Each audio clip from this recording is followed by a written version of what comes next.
One of the most beautiful movies in 1997 was Titanic.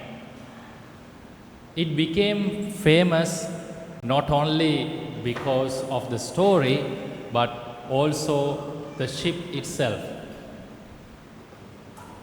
And many people believed that this giant vessel cannot be broken, cannot be destroyed, but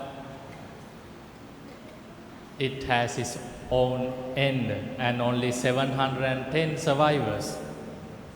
Even the wealthy people invested in it thinking that this will create a huge impact in their life, and some even joined this maiden voyage. It was a great news that time, and we all know the love story also.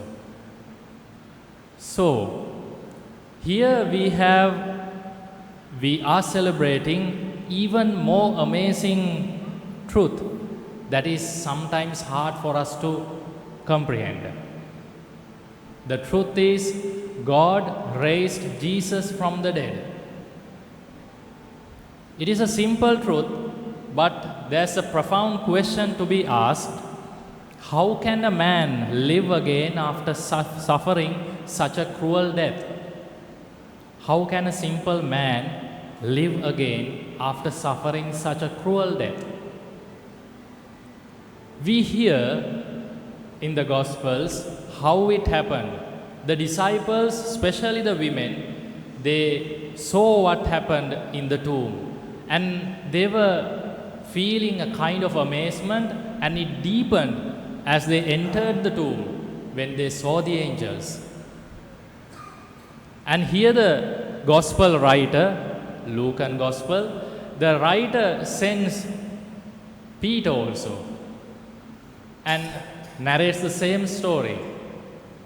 And for my part, I pity Peter, because with his profession, with his identity as a fisherman, it is unbelievable at least to be there and see the Lord. And as a fisherman, he could not understand, and he was surprised. Is that feeling of surprise, being surprised, only happen in Jesus' time? This feeling of amazement comes to us only when there is a healing that takes place here in the church or outside, or some giant thing happens, or there's a great show. We feel amazed. Is that the only place we feel amazed? But God proved to us today, no. God surprises us every day. God surprises us every single day. Look at your own life. You have passed 40 days of Lent and a beautiful Holy Week. And look at your family life. Look at how you went through your struggles in life, your ordinary days of life. You could see the hand of this surprising God. Saint Francis of Assisi, founder of the Franciscans, he tells us, if you forget everything about the Lord's work in your life, just look at the world around you, the sun, the stars, the moon, and all the nature. Tell you one thing, that there is a God behind it.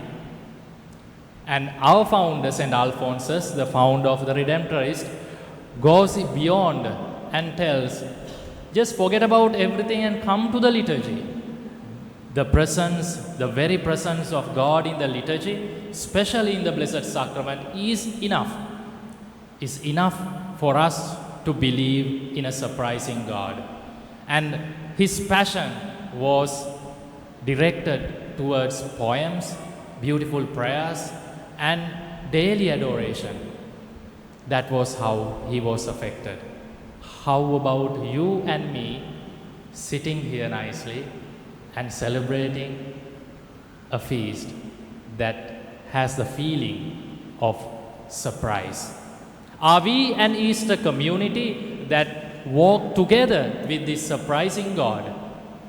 Or are we only an Easter community?